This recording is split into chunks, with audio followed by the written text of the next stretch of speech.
Kamala Harris. Let's have a good debate. Donald Trump was fired by 81 million people.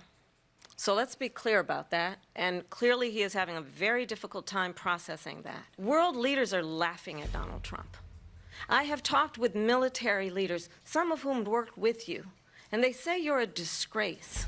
It's important to remind the former president you're not running against Joe Biden, you're running against me.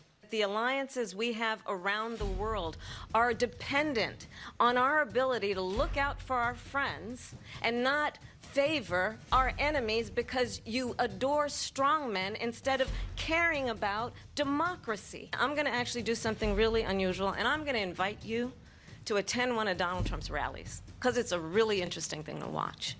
You will see during the course of his rallies, he talks about fictional characters like Hannibal Lecter. He will talk about windmills cause cancer. And what you will also notice is that people start leaving his rallies early out of exhaustion and boredom.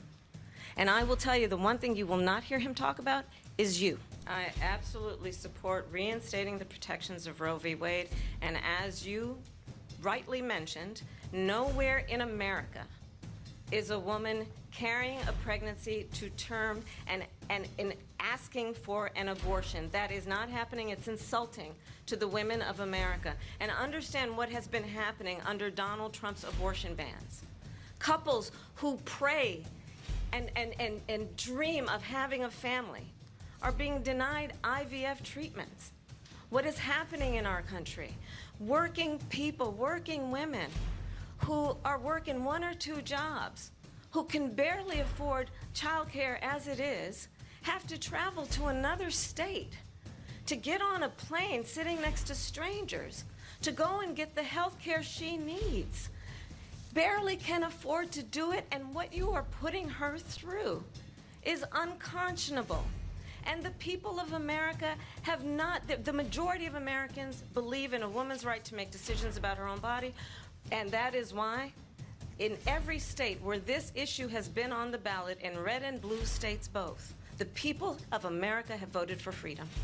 Let's remember that when it came to the Proud Boys, a militia, the president said, the former president said, stand back and stand by. So for everyone watching who remembers what January 6th was, I say we don't have to go back. Let's not go back. We're not going back. It's time to turn the page.